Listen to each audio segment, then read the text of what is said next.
Campaigners in Wolverhampton are calling for a valuable piece of public art to be returned to the shopping centre it was originally made for. The Barbara Hepworth sculpture was given to the Manda shopping centre in 1968, but 3 months ago it was removed.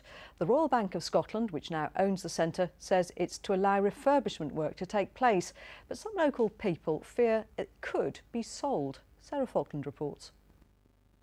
Dame Barbara Hepworth, one of the few women ever to achieve worldwide fame through art.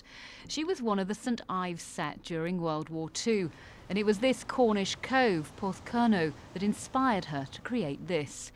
Rock form was a still point amid a tide of Wolverhampton shoppers for nearly 50 years. So has anyone noticed it's been missing since May? Have you noticed that anything's gone missing out of it over recent months? Half the shops. I haven't noticed, no, sorry. Do you remember that?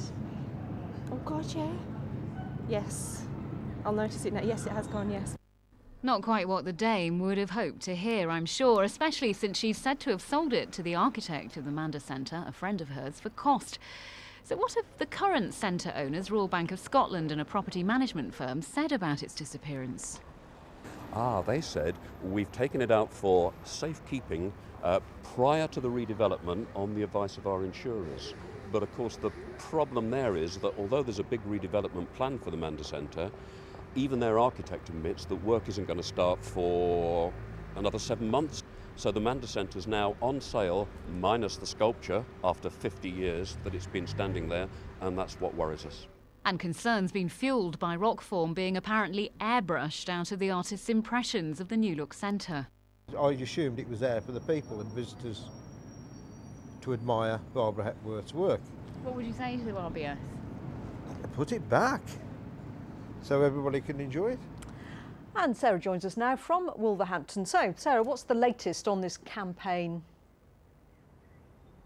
Well, after months of silence, we finally had a statement from the Royal Bank of Scotland, albeit a very brief one, saying they hadn't decided what to do with the bronze and they were exploring other options, as they put it, with their partners in the shopping centre here, where it could be put on display for people to enjoy.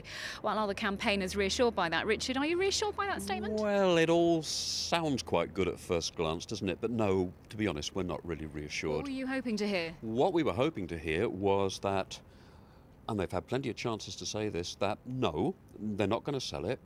No, they haven't got rid of it. It's still safe. It's coming back and it's going to be reinstalled in the shopping centre as soon as possible when the redevelopment's done. And if we had a firm commitment like that, that would be the one option that's really worth exploring. The City Council leader here has gone as far as accusing them of asset stripping. Yes. Well, he's got a point. I mean, this is something that has been enjoyed by the people of Wolverhampton for 40 years, that was provided at cost price expressly for their enjoyment, and it's the best single piece of artwork in the city. It always has been. It's a piece of quality, and now it's gone. OK, well, the fight goes on. They've already got a couple of hundred signatures on a petition that's ongoing, and some of the interest this has stirred up is really quite thought-provoking. One woman has written in onto their Facebook page and said, it's a bit like taking a well-loved family member away, not telling you where they've gone, why they've gone, or if you can see them again. Sarah Falkland, thank you. The A38